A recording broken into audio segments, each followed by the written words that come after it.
when you're dragging ass out of bed, the hairs must up on your head. You picture the 20th Maine, and you're happy once again. Fight the battle against being slow with Little Ground Top Row. This special episode of Addressing Gettysburg is brought to you by our first coffee brand, Little Ground Top, roasted to perfection by our friends over at Bantam Roasters. Take the high ground every morning with a piping hot cup of Addressing Gettysburg's Little Ground Top. Trademark. That features notes of cacao, wildflowers, and toasted sugar. I even taste a hint of black pepper in mine. I look forward to my cup of Addressing Gettysburg's Little Ground Top. Trademark. Every morning, and you will too. So grab your multiple bags today at addressinggettysburg.com/cafe or drop into Bantam Roasters at 82 Steinware Avenue, across from the Dobbin House, during your next visit to Gettysburg. And hey, now that Little Round Top is open, imagine enjoying a thermos of Little Ground Top while checking out the view from the hill. Outstanding. That's addressinggettysburg.com/cafe or drop into Bantam Roasters at 82 Steinware Avenue during your next visit to Gettysburg. Hi everyone. Fair warning before we begin this episode.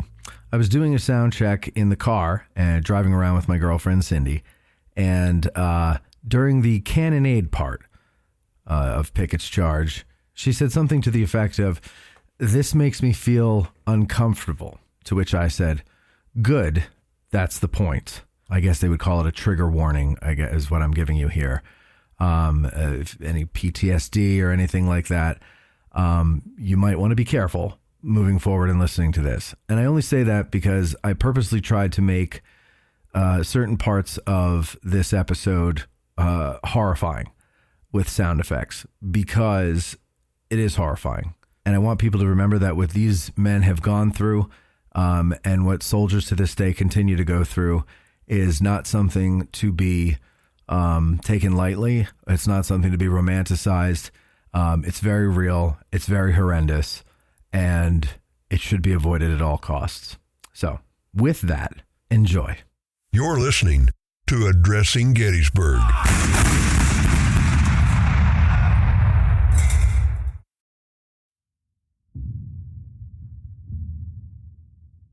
For every Southern boy 14 years old, not once, but whenever he wants it, there is an instant when it's still not yet 2 o'clock on that July afternoon in 1863.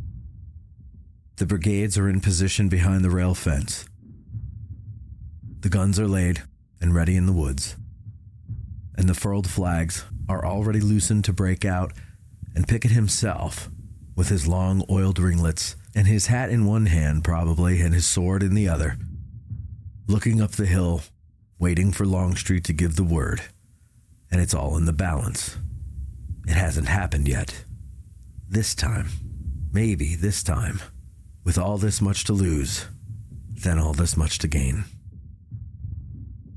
William Faulkner.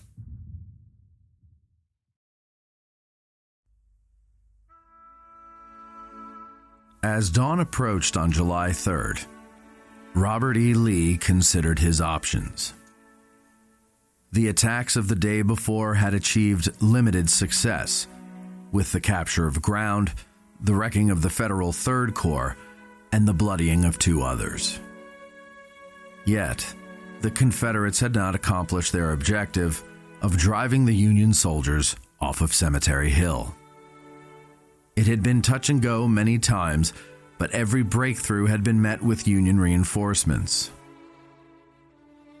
But in war, even limited success could be considered something to build on to achieve victory. According to his after-battle report, Lee wrote that the plan had remained unchanged from the day before. Richard S. Ewell's Second Corps would reinforce its gains on Culp's Hill from July 2nd and renew the attack on the Union right. During the growing darkness of the night before, the Confederates had captured some vacant Union fortifications. A renewal of the attacks on the Union position could threaten the Army of the Potomac and their avenue of resupply along the Baltimore Pike. At the same time, reinforced with a fresh division of Virginians under Major General George E. Pickett, James Longstreet was to renew his attack from the day before on the southern end of the battlefield against the Union left. While such a plan was indicated in his report after the battle, Longstreet would contend that he did not receive orders to that effect the night before when he had visited with Lee. It was a confusion of orders that would ultimately lead to inaction on the southern end of the battlefield on the morning of July 3rd. The same could not be said about what occurred on the Union right. The Union forces would initiate an attack for the first time since the battle began. Union 12th Corps soldiers returning from being sent to reinforce the southern end of the battlefield would find in the darkness of the morning that the fortifications they had built were now occupied by some squatters with unfriendly dispositions. When informed of this, Union 12th Corps Commander Henry Slocum declared that the men of the 12th Corps would drive them out in the morning. At 4 a.m, the Union artillery opened fire.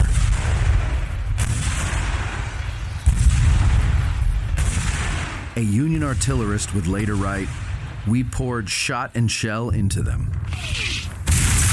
These missiles of death and destruction would splinter trees and send branches careening to the earth and on top of rebel soldiers.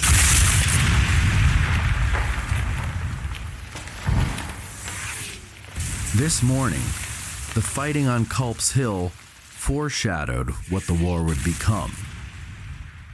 It was not the pageantry of bayonets gleaming in the sunlight, banners fluttering in the air, or officers leading their men with their hats on the tips of their swords across open fields.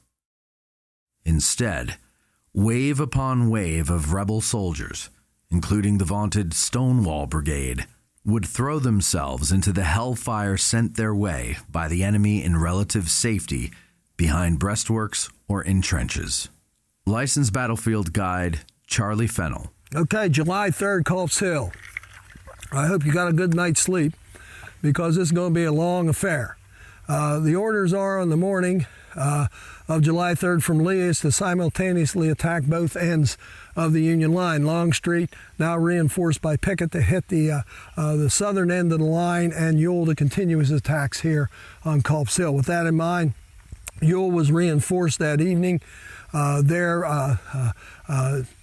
Walker's brigade will rejoin Johnson. If he'd been here on July 2nd, that might have been the drop of water that made the cup runneth over. But he's watching cavalry out on Brinkerhoff Ridge and was unable to join for this, what I consider the most significant attack of the battle. All right, so on July 3rd, he rejoins Johnson. That's the Stonewall Brigade, for you people who don't know about Walker, okay, who challenged Jackson to a duel while he was at VMI, and Jackson was smart enough to refuse it because Walker was an excellent shot. Okay, but be that as it may, so he rejoins, and then extra Billy Smith comes in from out around where Walmart is today, the Sheeler Road, if you know where that is, and he comes in to join, and then you have Junius Daniels and O'Neill also added to this. So 1, 2, 3, 4 brigades were added to the attacking force, and that'll elevate it from 5,000 to nearly to almost 10,000. Here, just waiting for it to get light enough to attack. Okay, and then the 12th Corps comes back. They ran into Confederates. They didn't know they were there. Ran into them, got shot at. Okay, so we know they're there. Okay, so the plan was, we all know that we had this great Corps Commanders Conference by Meade. He wants to get opinions. He has 3 questions that he asks, and most of them are logistical questions. Do we have enough ammunition? Can we stay here? Do we have enough food? Should we do anything to alter our position? And of course, we know that Slocum was the last to answer. He said, "Stay and fight it out." You know, and playing in the background was the band Clash. Shall we stay or shall we go? This is all I want to know. If we stay, there will be trouble. If we leave, it will be double.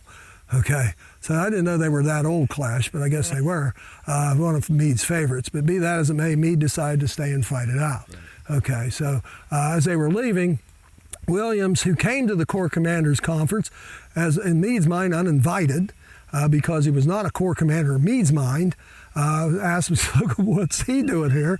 And Slocum explained, well, he's the acting corps commander, I'm the wing commander. And Meade sort of looked at him and said, well, the wing doesn't matter anymore. So you got one corps over there in Little Round Top, one's over here at Culp's Hill. How are you going to come call it a wing?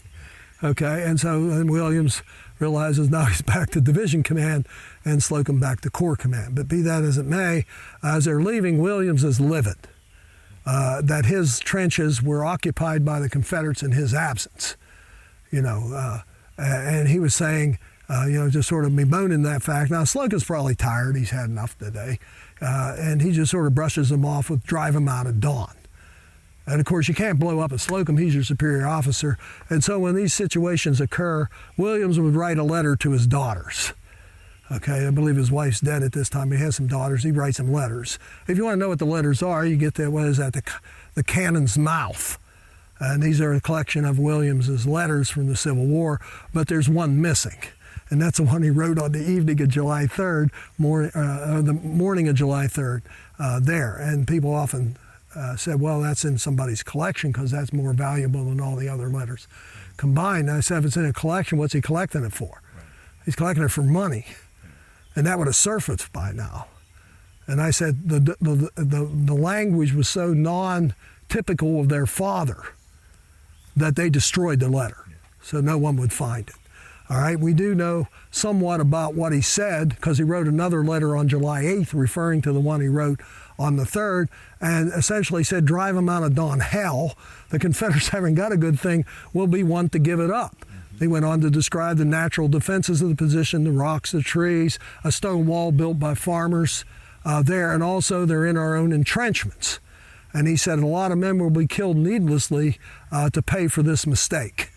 Okay, so he's not real happy. Slocum comes up with a plan. I believe it was his plan.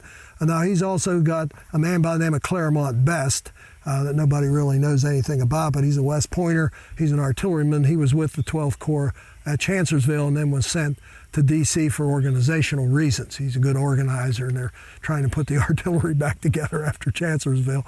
And Slocum wants him here. Otherwise, it's Lieutenant Muhlenberg in charge of the Corps artillery. Okay, and not that Muhlenberg isn't a good commander, but he's a lieutenant. He doesn't have the experience or expertise that a Claremont Best would have. And so Slocum decides this is a simple form of the attack plan for the Union. They are to make a demonstration. Williams' men are to make probing attacks on July the 3rd to search for weaknesses after an artillery barrage that's to begin at the crack of dawn. And with that in mind, there's 20 guns assembled along the Baltimore Pike. Most of them are with the 12th Corps. Also Rigby's battery, the artillery reserve, he's a Maryland guy.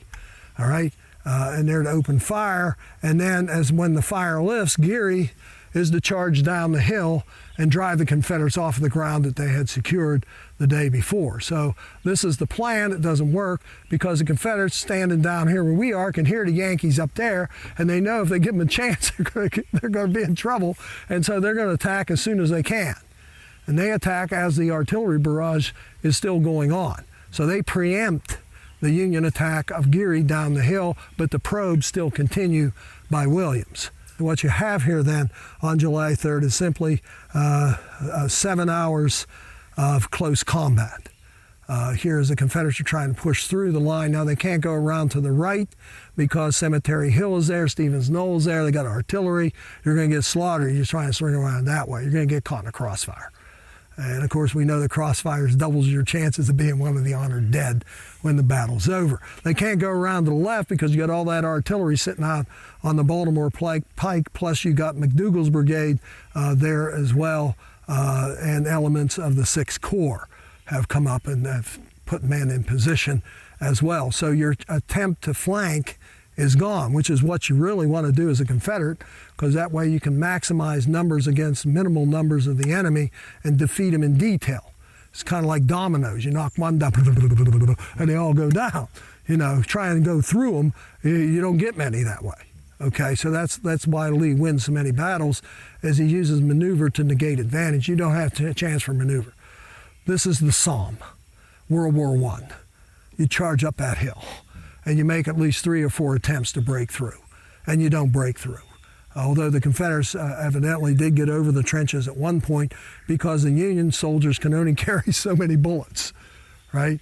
And so many bullets you carry and you fire them. If you take your time, which you probably aren't because the enemy's close, they're 40 yards away shooting at you, you're probably going to fire them quickly and you'll run out in less than an hour. And now you got to get more bullets. And so the men that ran out of bullets communicate to the men that have bullets that we're going to switch.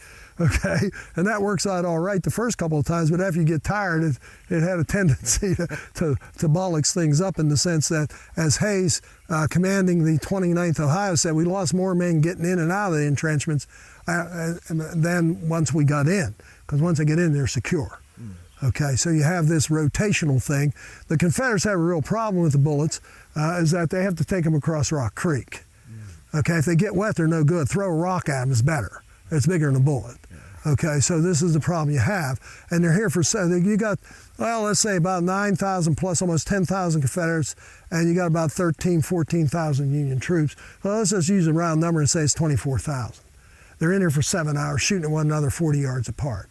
And you're standing about where most of it occurred, right here in front of Greene's line, this 18-acre swath that they cleared out and then didn't keep clear. For lack of a reason, I don't know. But anyhow, so this is where we're standing. And if you ask people how many bullets are fired on Culp's Hill on July 3rd, go ask the Rangers. You know, ask Trump. He doesn't know. He knows about Gettysburg, but he doesn't know how many bullets are fired. You know, nobody does, except for me, because I counted the holes in the pictures of the trees. Okay, what I came up with was 1,526,500 bullets are fired here.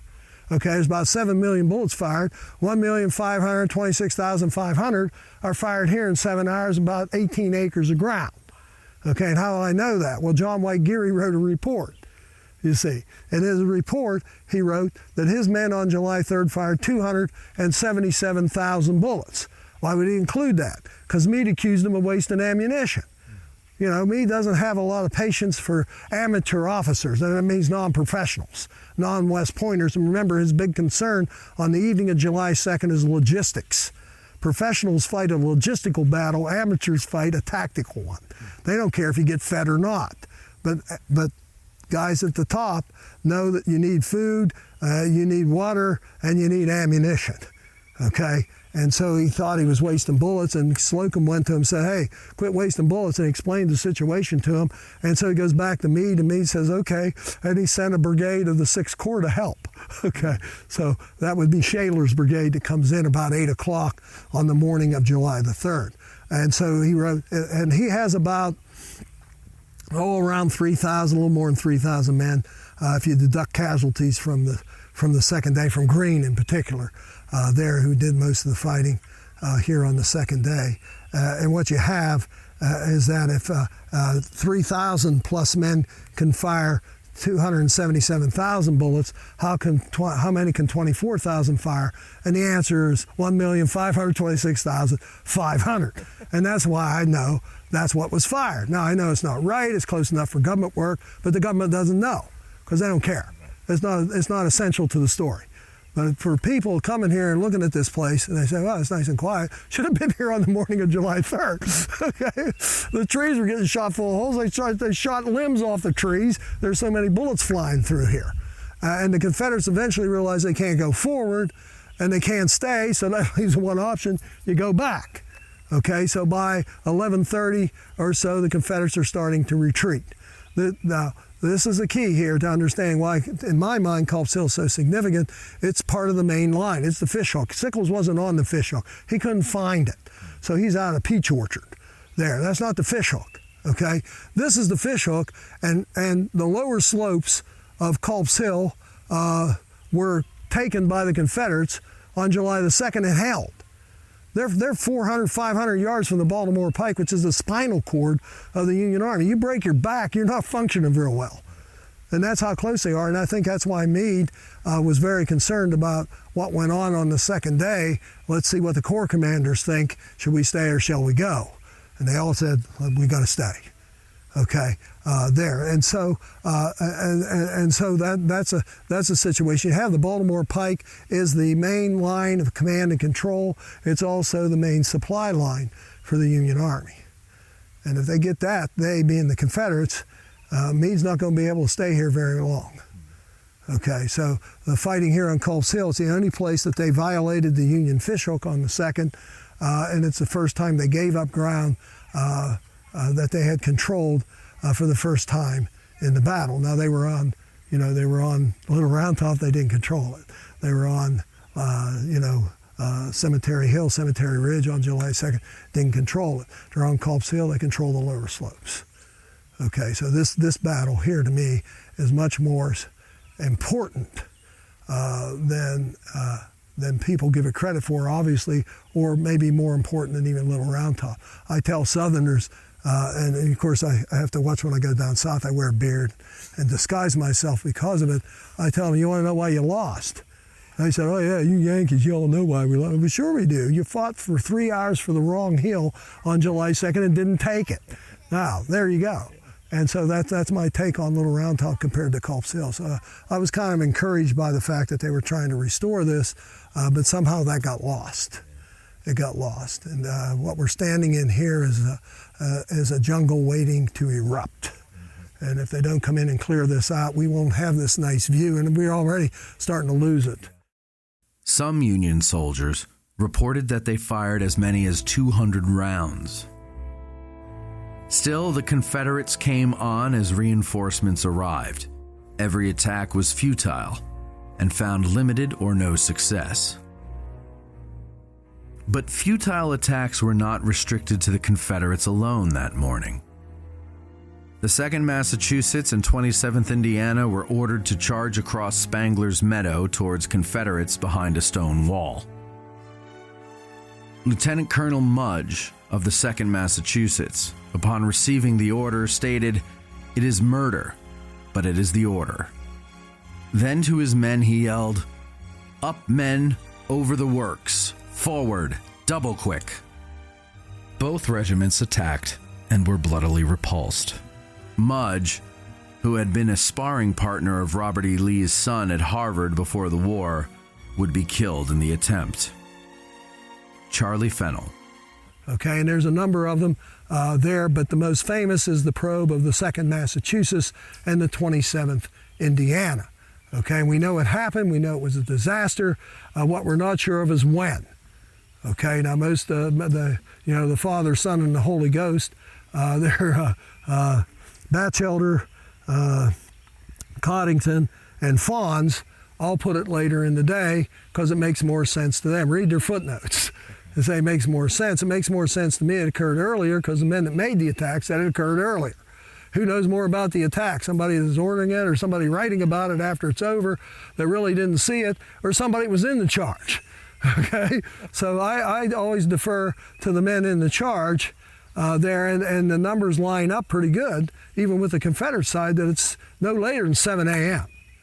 I think the advance marker of the 27th Indiana says something like 5:30 a.m., which may be a little early, but it's certainly more accurate than, let's say, 10:30 a.m. So that's the most famous probe, and that occurred in Spangler's spring area, the Spangler Meadow. By late morning, the last Confederate attacks from Maryland and Virginia units were repulsed, and the fighting died down. No ground was gained, and the Union forces still held the critical high ground covering the Baltimore Pike. There had been no attack on the southern end of the battlefield. Still, Lee had one final option: the division under George Pickett. Lee now turned his attention to the Union center. Robert E. Lee had often asked his men to do the unthinkable prior to the Battle of Gettysburg. Almost every time, they had delivered him victory. So long as there was a chance for victory with these men, Lee would take it. The plan was a simple one. It called for the massing of just under 150 cannon to bombard the Union center, softening its defenses to provide an infantry assault with a better chance of success. Collecting this many cannon to bombard a position during a land battle had not been attempted before during the war, but on paper, it was enough to accomplish this task. Once the position was adequately softened, the Confederate infantry was to step off and cross the field. George Pickett and his division would be reinforced by the divisions under James J. Pettigrew and Isaac Trimble. In all, 12,500 men were to make the assault across a field just under a mile wide. The evening before, Wright's brigade of Georgians had managed to pierce the Union center along the same ground as this proposed attack. With adequate preparation, 3 divisions would have a better chance of success. The Confederates got into position.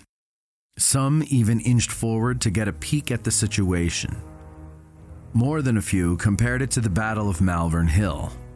Veteran soldiers knew what was in store for them. The Union soldiers were not wholly unaware of what was going on. Some of the regiments in the center had collected muskets from the night before, providing men with multiple muskets near them, loaded and ready to fire. After Meade's Council of War had disbanded the night before, Meade would turn to General John Gibbon, the Union commander in this area, and say to him that the next day's fighting would be along his front. Gibbon would soon find out how correct Meade was.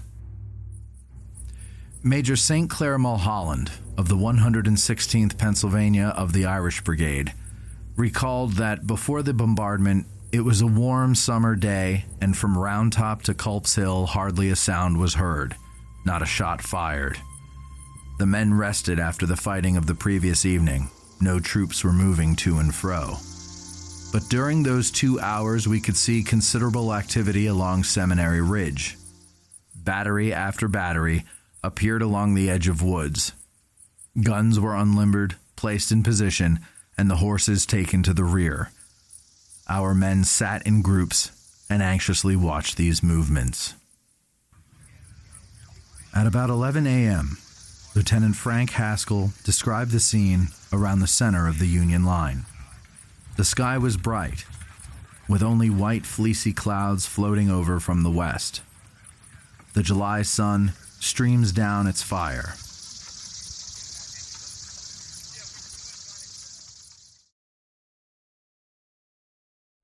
According to Lieutenant Colonel E.P. Alexander, at around 1 o'clock in the afternoon, the Confederate artillery opened fire.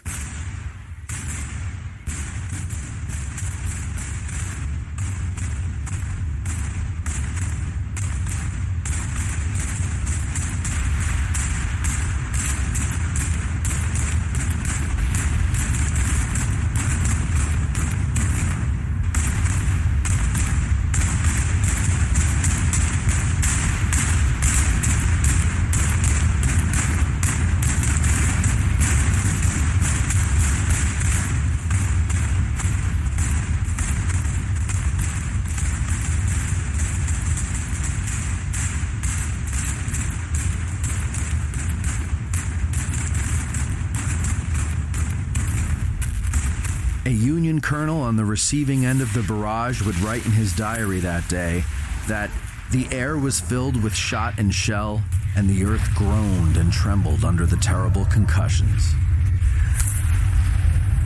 One Union soldier recalled, "The bombardment opened with a fury beyond description. The earth seemed to rise up under the concussion, the air filled with missiles, and the noise of all was so furious and overwhelming that one had to scream to his neighbor beside him to be heard."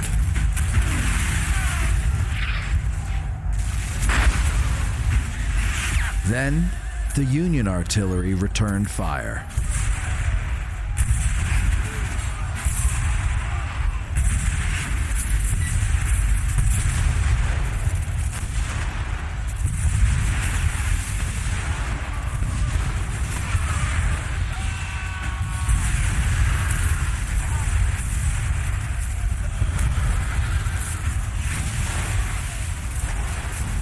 It was such a cacophony of noise with such cataclysmic suddenness that soldiers miles away would stop what they were doing to glance in the direction of this destructive eruption. Licensed battlefield guide Fran Fiak. Suddenly, the whole world exploded above us. The air was filled with nothing but murderous Confederate iron. This is Union soldiers writing. Our low stone walls that we thought were so protective, when the shells hit them, they burst into more shots of destruction. As we looked out across the field, we could see bright flashes of light that remind us of our powder snakes. We'd see the flashes, then we'd feel the hot breath of the shells go over us, then we'd feel the report, the bang. It was awful. Nothing over 4 feet could live. Our insides were shaking, the ground was shaking, our ears were bleeding, and all we wanted to do is get lower behind the stone wall, but we couldn't dig into this ground. It was awful. You have to understand, for the 7,000 approximately Union soldiers arrayed along the 2 stone walls here, largest cannonade ever held in the Western Hemisphere, for about 10 minutes. Then 100 Union cannon behind them open up. Now the largest cannonade ever held in the Western Hemisphere is underway. The air mass that was over these soldiers, that was high, heavy, and hot, was absorbing the sound. They would say that.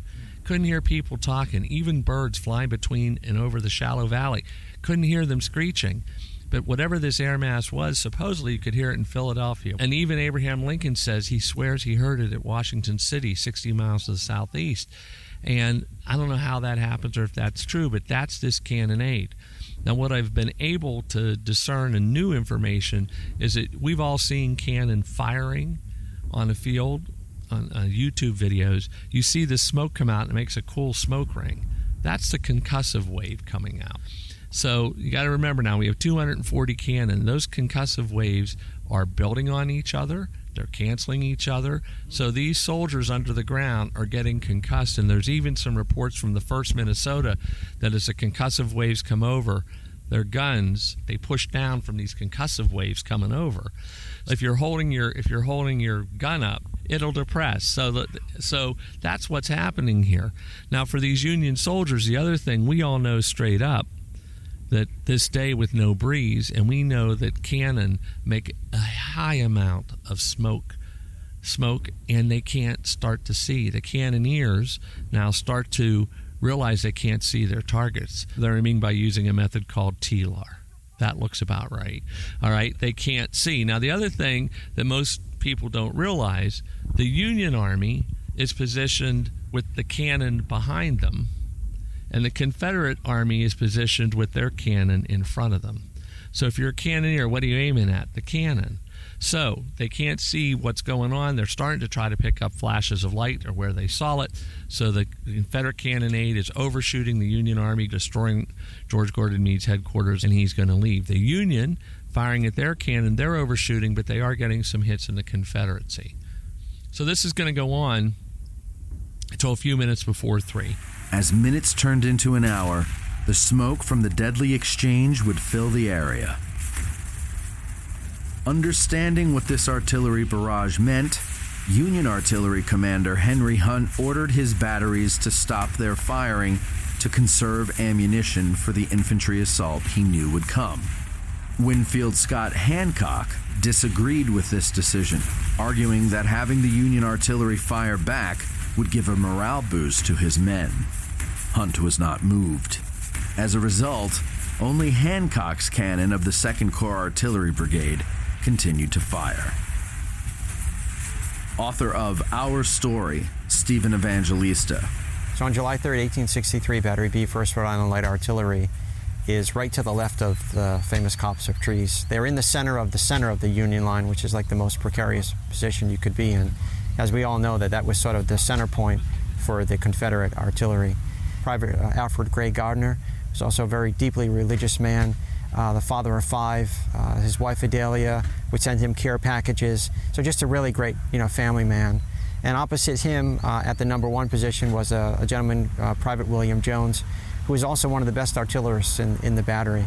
And they just came under horrific fire. And a Confederate shell actually struck the muzzle of their gun. And when that happened, it decapitated William Jones, killed him instantly. And it tore off the arm of Alfred Gardner. And he lived a few minutes. And what's really interesting is that Sergeant Albert Aaron Strait, who was tent mates with Alfred Gardner went up to him and actually said, there's nothing much he could do and render any aid to him. Alfred Gardner said, please tell my wife that I died happy, and please make sure that you get this Bible home to her. He carried a small pocket Bible through the campaign with him. He would write in the margins of the Bible. He had written some notes in the margin of the Bible. So he dies a few minutes after that, and he's shouting, glory to God, hallelujah, I'm happy, amen. So on July 16th, 1863, Sergeant Strait writes to Adelia Gardner, and he tells her what happened to her husband, that he died in battle, that he flinched not when the missiles of death flew thick about us. And he said, I buried your husband along with another gentleman in a shallow grave near a stone wall. They're wrapped in a red woolen blanket, and they're basically near the stone wall near the copse of trees. So Adelia Gardner sends Job Gardner, which is Alfred Gardner's brother, to Gettysburg. This is now in August, so this is about a month later. And the directions are basically, the one that you're looking for is the one that is not missing his head, because William Jones was missing part of his head. So Job Gardner actually basically digs up two bodies, takes his brother out of the grave, Alfred Gardner, and then reburies William Jones. And then in October of 1863, or November, around that time period, William Jones is reinterred at the Gettysburg National Cemetery. So he's actually buried twice. Alfred Gardner is brought home to his homestead in Swansea, Massachusetts, and is buried in a grave that we think he actually dug himself before he left for war. But to this day, that exact grave of Alfred Gardner has not been located. Colonel Joseph Meadow, commander of the 3rd Virginia of Kemper's brigade, wrote, "The first shot or two flew harmlessly over our heads, but soon they began to get the range, and then came, well, what General Gibbon on the other side called pandemonium. First there was an explosion in the top of our friendly tree, sending a shower of limbs upon us. In a second there was another, followed by a piercing shriek, which caused Patton to spring up and run to see what was the matter. 2 killed outright and 3 frightfully wounded, he said on his return. Immediately after, a like cry came from another apple tree close by in the midst of the 3rd. Company F had suffered terribly. First Lieutenant A.P. Gomer, legs shattered below the knee. Of the Arthur brothers, 2nd and 3rd lieutenants, 1 killed, the other badly hit. Orderly Sergeant Murray, mortally wounded. And of the privates, 1 killed and 3 wounded. Sergeant David Johnston of the 7th Virginia in Kemper's brigade recorded the chaos, terror, and heat of the cannonade. Colonel Patton of our regiment and Colonel Mayo of the 3rd Regiment lay down under the apple tree, and I lay down rather between 2 soldiers of the 3rd Regiment and Lieutenant James Brown of our regiment. We found that one of these batteries formed to our left was the one that had been doing us considerable damage. In fact, almost enfilading our line. I began to breathe a little more freely and raised my head off the ground and looked around, whereupon Lieutenant Brown said to me, "You had better put your head down, or you may get it knocked off." I replied, "Well, Lieutenant, a man had about as well die that way as to suffocate for want of air." I had barely spoken these words when a terrific explosion occurred, which for a moment deprived me of my breath and of sensibility. But it was momentary, for in a moment or so I found myself lying off from my former position and grasping for breath. Around me were brains, blood, and skull bones. My first thought was that my colonel's head had been blown off, but this was dispelled the next moment by his asking me if I was badly hurt, to which I replied I thought I was, and called for that which a wounded soldier always first wants, a drink of water. The colonel sprang up and called to someone to bring water. By this time, I had turned about, and discovered that the heads of the 2 men who lay on my left side had been blown off just over the ears, and that the shell had exploded almost directly over me, a little below my left shoulder blade, breaking several of my ribs loose from my backbone, bruising severely my left lung, and cutting my gray jacket almost into shreds, and filling it with grains of powder. Lieutenant Brown was severely wounded by the same shot, making 2 killed, 2 wounded. In a few moments, 2 of my old company came to me, raised me up, gave me water, put a blanket on the ground near the tree, and placed me on it in a kind of sitting position. Then came General Pickett, and the orders to advance. On the Confederate side, interactions between infantry commanders and artillery commanders would also dictate the course of events. James Longstreet, in overall command of the assault, had charged Confederate artillery commander E.P. Alexander with sending the order for the infantry to commence the assault when Alexander determined that the Confederate artillery had made enough of an impact. This was a strange situation, as typically an assault order did not come from an artillery commander, let alone a lieutenant colonel. When Hunt ordered his guns to be silent on the Union side, the fire slackened, with a reduction in the return fire, and based on what he could see and hear, Alexander advised Pickett that if the Confederate infantry assault were to occur, it had to happen then. General Pickett received this message in the presence of his commander, James Longstreet. When he asked Longstreet if he should move his men forward, James Longstreet could only bring himself to nod his consent. The Confederate artillery slackened its fire. Upon noticing this, Union artillerists manning the cannon on Cemetery Hill began to exclaim, "Here comes the infantry," as they serviced their pieces. The Confederate infantry now rose to their feet, with many sinking right back down to the ground, or not rising at all, having laid in the hot July sun all afternoon under an artillery bombardment. As if on parade, the remaining mass of men and metal lurched forward to cross what would become the most famous mile in American history. A gentle wind typical of Pennsylvania's summers blew in and lifted the smoke as if a curtain was being raised. The Union defenders could now see a nearly mile-wide, almost irresistible wave of men in butternut and gray, their red flags fluttering in the breeze, advanced towards them. Then, the Union artillery opened fire.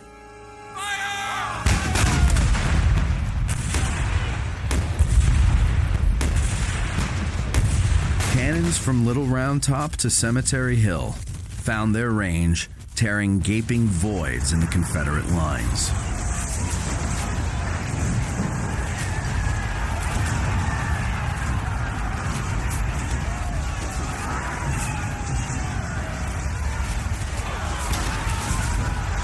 With every step, new gaps opened as file closers ordered the men to fill them. On the Confederate left, the intense artillery fire and flanking maneuver by an Ohio regiment caused Brockenbrow's brigade of Virginians to break and run back to the safety of their lines. Within the ranks of the 8th Ohio, Franklin Sawyer wrote that the Confederates coming towards them were at once enveloped in a dense cloud of smoke and dust. Arms, heads, blankets, guns, and knapsacks were thrown and tossed into the clean air. A moan went up from the field, distinctly to be heard amid the storm of battle. Samuel Fisk, of the 14th Connecticut, watched the Confederates come across the field. He described the artillery fire that swept down as hail does the growing grain, till human courage could no longer stand against such a tempest of lead and iron. Their steady line wavered, rallied, quailed again, and began to break and flee. Fran Fiach. The Union soldiers were right years later looking at this. When we saw them, we first thought they were beautiful, they were powerful, they were irresistible, they were deadly. But then we realized we'd have to destroy it before it reached our works. The Confederates, some of them were right years later, when we came out, I think these are Virginians, when they came out, we looked across the field, when we finally could see what was being asked of us, because they were laying low through the cannonade. We kind of thought it was impossible, except Lee had ordered it. And with Lee, everything's possible, man. If you live in Virginia, there's a picture of Jesus Christ and Robert Edward Lee on your mantle. We thought it was impossible, but Lee had ordered it. We'd been told to get across the field, do not run, do not break into the double quick step, do not fire until you get close. When holes develop in your lines, close them up, get across that field. And then their brigadiers stand up and to your posts. Remember today you're from old Virginia, for your wives, for your sweethearts, for the good of the old North State men, forward men, forward. I tell people all the time, if you think they're coming over that field going, save our slaves, you're missing the whole thing. You didn't hear any of that. And now the lines start to move forward. They're jerky at first. The Virginians have a shorter way to go. So from the monument to our left, they're coming forward. The other big group of 6,500, Pettigrew, Tremble, are coming from the opposite side. We was coming across the field. We thought it was pretty good. Our cannons seemed to have silenced the Union Army because there was no cannon fire coming on us, and the Yanks were going to get it today. We were coming over to deliver vengeance on them. The Confederates keep moving. They're doing about 100 yards a minute. They say they're not running. If you and I try to do a football field a minute, it's running. They start coming across the field. For the first 300 yards, nothing happens because that's exactly what Union General Henry Hunt wanted. He wanted to get them closer. And as the Confederates got closer, the damn Yanks opened on us. They opened on us from the field. The bright flashes of light were now coming at us. The smoke was returning to the field. And now they were firing solid cannon shells at us. Large gaps are being cut in the Confederates. Pieces of men going up in the air when these shells hit. Men having their arms ripped off or picking them up coming forward. They can't see the 42 battle flags now. Through the smoke, you'd start to see them starting to come together. The Confederates are starting to lose their visual field. And as this is happening, if they're not afraid or they're not upset now, their adrenal cortexes start to push off a drug that I hated in anesthesia. Adrenaline comes off the top. You can't stop that. This is an involuntary response as your body's starting to fight or flight. Their heart rate is coming up and they're coming across the field. Men tripping, not knowing that the kinetic energy of a bouncing cannonball has taken their lower leg away, and they keep moving across this field. The Union soldiers on the ridge are just getting peers of those battle flags. They have an idea. They can see some of the men, but you have to, when you talk about Pickett's charge, and when I talk about it, sometimes if I'm looking, I close my eyes because they can't see. They can't see as they come across the field. Now, if you look out across the field, just from some ranging that I had done, you'll see a Virginia worm fence out there beyond the Emmitsburg Road. And one of the Confederates had written, we kept moving across the field and we came up against a temporary fence. Didn't have to stop long. We pushed that on and moved through. But that fence is in the range for the Union cannoneers. I believe that using a French glass, somebody had pre-ranged that field, and they knew that when the flags stopped there for a thing, they were within range of shell. A 12-pound hollow cannonball packed with gunpowder and a fuse. When the fuse hits the gunpowder, the shell bursts into 9 to 11 pieces of red-hot shrapnel. Skin burns at, I think, 160 degrees. Gunpowder burns 600 degrees, something like that. Red hot comes down on them. You have to understand, for the Confederates out in that field, they can't see. What they can hear is a double burst. They may hear the cannon, although they say it's one, they can't differentiate a cannon, but they'll hear whoom, and then over their head, as these come down. Men to the left and right of me were just falling. Men covered with blood, grabbing their face, screaming. Men beside me just disappearing, but we kept moving to the wall. They're going to get about half again to the Emmitsburg Road, and now they come in range of case or grape shot. Again, a hollow cannonball, packed with gunpowder, but now it varies, 29 to 36 iron marbles coming over them. More deadly missiles. We finally made it to the Emmitsburg Road, thank God. We knew the Yankees were up ahead.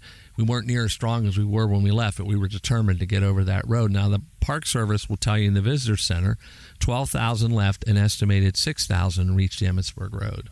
When we got to the Emmitsburg Road, the damn Yankees had left a very powerful post and plank fence. We couldn't push that one down. We're now going to stop, and we're going to climb that fence. So take a look, folks, as you look out here. Now in the heavy smoke, if you're along these stone walls, you see some of those flags go up and go down as the Confederates get into the Emmitsburg Road. Now, it's a road, so it's a wagon trail, so it's depressed. The sides are high. We got into the dirt road, and it afforded us some protection, but now the Yankees switched over to the ammunition. They're now firing canister. 27 iron golf balls shoved into a tin can. When that tin can ejects from the muzzle of the gun just under 1,000 miles an hour, like 918 miles an hour, 3 times as fast as a modern aircraft flying in the air, the tin can bursts. The 27 golf balls go out like a shotgun. And if one tin can's not bad enough, they put 2. Now, just as an aside, you can't put 2 canisters in that have charge on the back because it'll blow up the cannon. So they take the charge off the second one. So now 2 of these go out. As the shotgun pattern opens up, the gunners try not to aim for the head. They aim for the waist of the soldiers where they think they are. So a majority of those golf balls now hit the ground and bounce up at you from underneath. When you look at the woundings of some like the University Grays, when you see their woundings, I could never figure out why there's so many leg and lower groin injuries, and it's from the bouncing canister. If we're standing like this in front of double canister, there's nothing to send home, buddy. You are a cloud of red smoke and dust. You are gone. That's why when we talk about killed, wounded, missing, some people are truly vaporized out. There's nothing. There's just smoke. The South Carolina colonel on day 1, to retreat is disaster. To stay in the road is destruction. To go forward was an order. The Confederates now bring their line together. It's about 500 yards. No longer 42 battle flags, because we know 4 of them, as we're looking at it on our far right, had become ammunition sponges, and they're going back towards the McMillan farm, so there's only 38 flags. George Pickett or somebody or the brigadiers that are still alive know that they're going to be tore apart here. We pushed through the Emmitsburg Road. We got our line up, not as wide as it was, but we were determined to take that ridge because we were told we could do it. And we come across the road, and the damn Yankees had left a second fence. So, folks, when you range that out, the flags go up and go down, and we say 2,000 on this side. Those are museum numbers. I'm not going to argue numbers. 2,000 come out on this side. But if you're on the upper walls here, that was your signal. You're within rifle range, and now 7,000 soldiers rise, wearing blue, lower their guns, some with multiple guns loaded, ready to fire, and 7,000 mini balls go into the crush, about the size of the tip of your little finger. You have to understand what's underneath that. They can't see. As adrenaline is pumping through their system, their body is doing everything in its power to save their lives. First of all, they can't see, but what can they smell? They can smell urine, they can smell feces, they can smell vomit, they can smell blood. Some of them say they can smell fear, an odor that they describe. I could smell fear. They can taste dust. If there's any sweat left in them, salt. Their eyes are stinging and rubbing. They're trying to look for those flags. They can't see. Their whole world is a 3.5-foot semicircle they can fill with their hands. Their hand is out. They're using touch.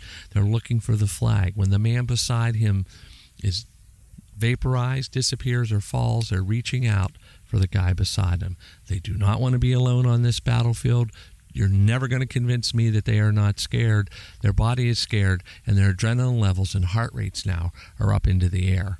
They're starting to make decisions faster than the fastest computer out here. They can hear men around them, brave men crying, praying, some men laughing, some men cursing, some men literally paralyzed with fear they can't go forward. Modern soldiers will write sometimes, "I was screaming so loud I couldn't move." All right, that's what's happening out on this field to your left that today looks quiet, yet they keep moving forward on those flags. As they get closer, and now the bullets are in the air, sounds like popcorn at the end. That's what mass musketry sounds like. One sentence, bullet goes over your head, it whistles. When it goes by your ear, it zips like a saw through wood, doesn't whistle. When a man is struck by a bullet, if it hits bone, kind of makes a metallic throng. Right? And they also describe being hit. It doesn't initially hurt when you're hit by a bullet. It feels like somebody has struck you with a twig or a stick or a baseball bat. And they'll even look over at somebody and say, "What'd you hit me for?"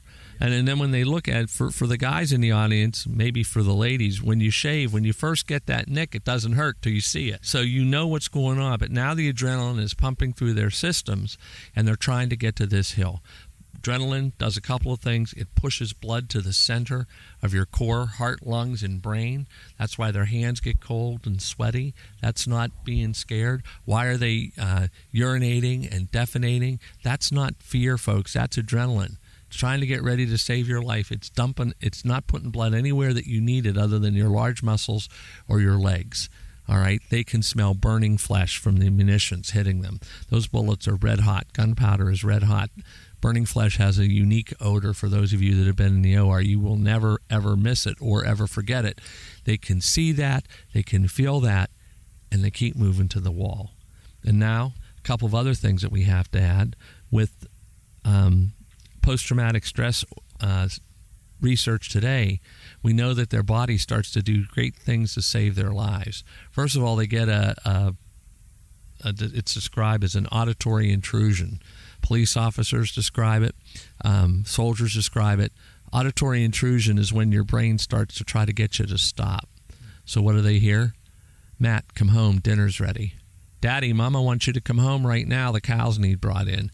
Junior, get down. You don't have to go forward. All right? Your brain is making a film strip, but it's making thousands of images so fast, they describe it as slow motion time. Time stands still. So when soldiers say, I heard the bullet, I saw the bullet, that's probably very true. They could see it because of this phenomenon known as slow motion time. They also get a phenomenon where they think they're moving, but they're not. You know, you read out here about soldiers loading their guns 5 or 6 times. Yeah, some of that's just nerves, but some of that is this phenomenon. And I'll tell everybody in your audience, I hope you've never been, but if you've ever been in a car accident, you remember most of it because it's slow motion time. This adrenaline, folks, it is there. It just shows up. It does it. Their pupils are dilated. It's trying to get in. It's trying to save their lives. But now the 2,000 men will press to the wall. When they get to the wall, they find a opening in the wall, maybe Cushing, where he knocked down the wall to bring his cannon forward. And now we believe 200 step into the angle.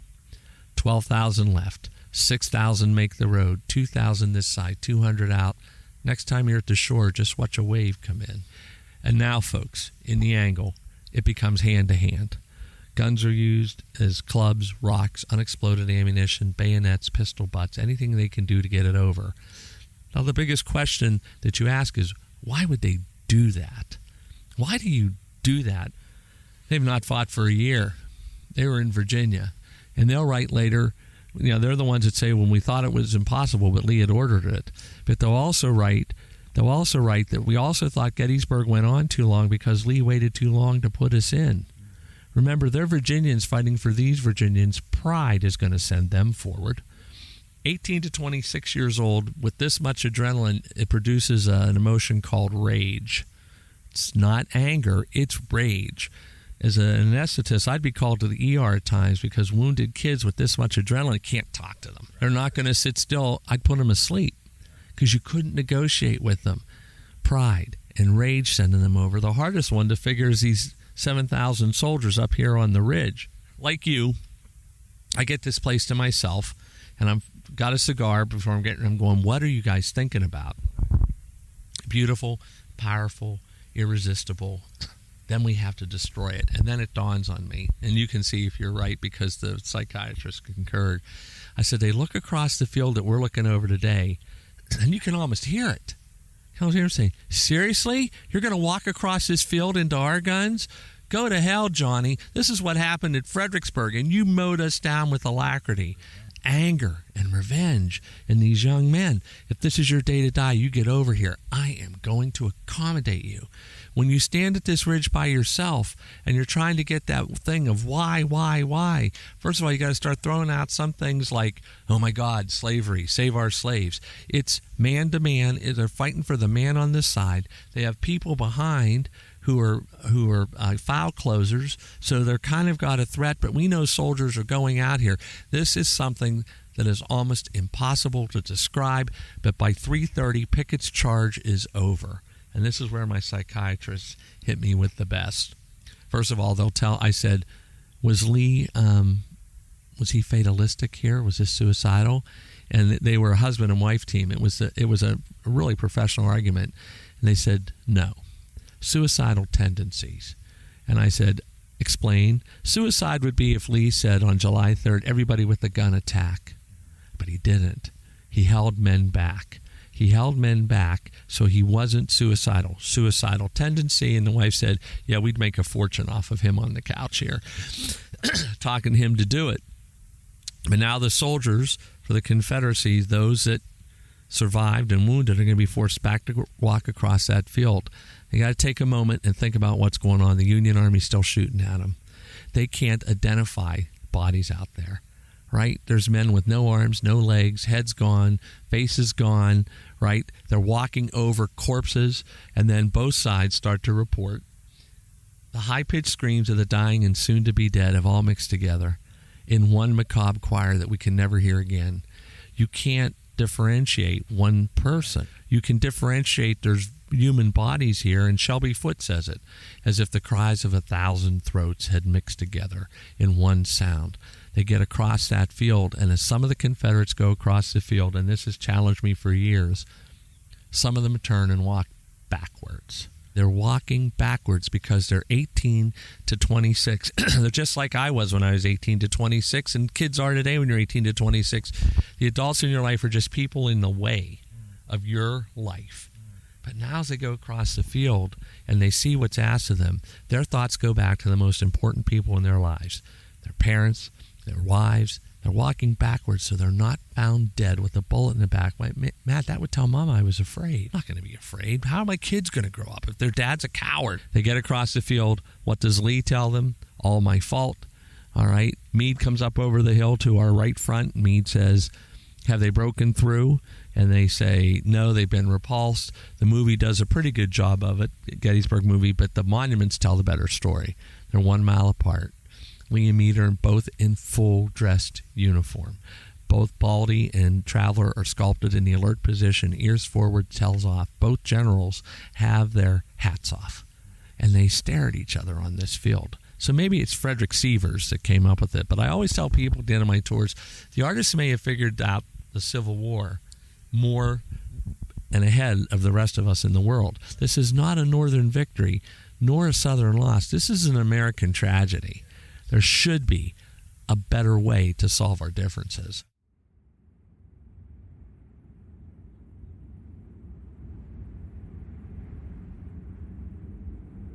Lieutenant John Lewis of the 9th Virginia was one of the few who crossed the wall with General Armistead. Armistead dashes through the line and, mounting the wall of stone commanding, "Follow me," advances 50 paces within the Federal lines and is shot down. The few that followed him and had not been killed fall back over the wall, and the fight goes on. Death lurks in every foot of space. Men fall in heaps, still fighting, bleeding, dying. The remnant of the division, with scarce any officers, look back over the field for the assistance that should have been there, but there are no troops in sight. They had vanished from the field, and Pickett's division, or what is left of it, is fighting the whole Federal center, alone. We see ourselves being surrounded. The fire is already from both flanks and front, but yet they fight on and die. This cannot last. There is no help at hand. All the officers are down, with few exceptions, either killed or wounded. Soon a few of the remnant of the division started to the rear, followed by shot, shell, and musket balls. Out of 4,800 men in line that morning, there was not more than 600 left to tell the tale of our annihilation. This ended the Battle of Gettysburg.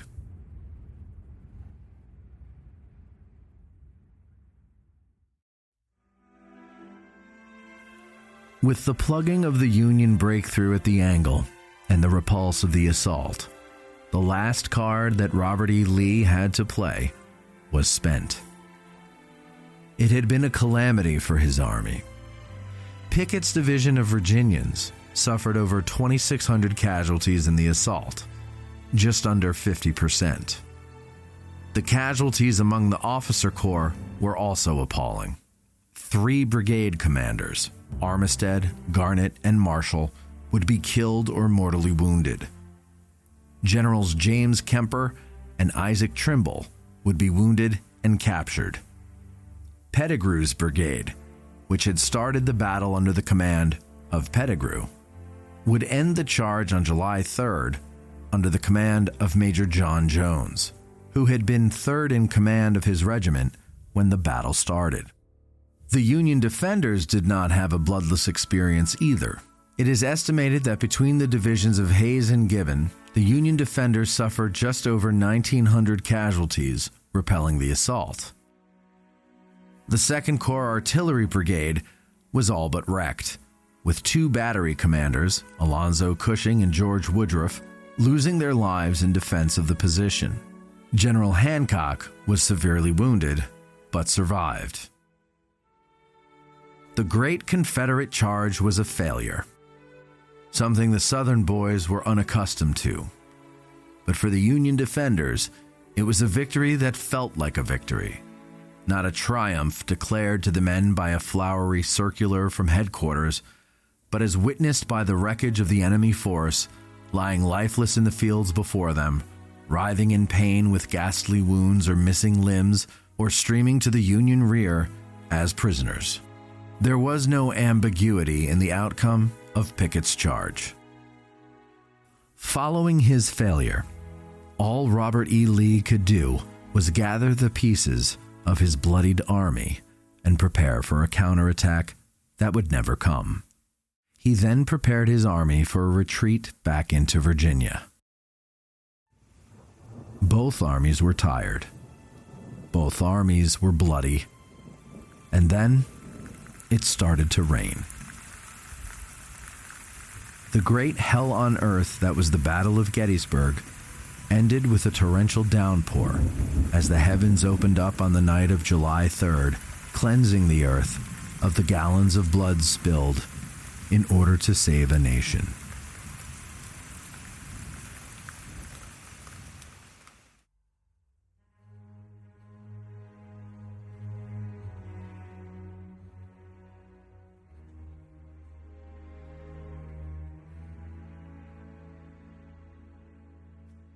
Battle of Gettysburg, July 3rd, 1863, 161st Anniversary Special, featuring licensed battlefield guides Charlie Fennell and Fran Fiac, with Stephen Evangelista, summary written by Michael 6 Questions Lentz, script written by Matt Callery, narrated and produced by Matt Callery. Some sound effects provided by Quantum Era. Other sound effects synthesized, found in the public domain, or recorded by Matt Callery or Ty DeWitt. Music licensed through epidemicsound.com or composed by the Walk Tallers at udio.com.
Copyright 2024. Addressing Gettysburg, LLC. All rights reserved.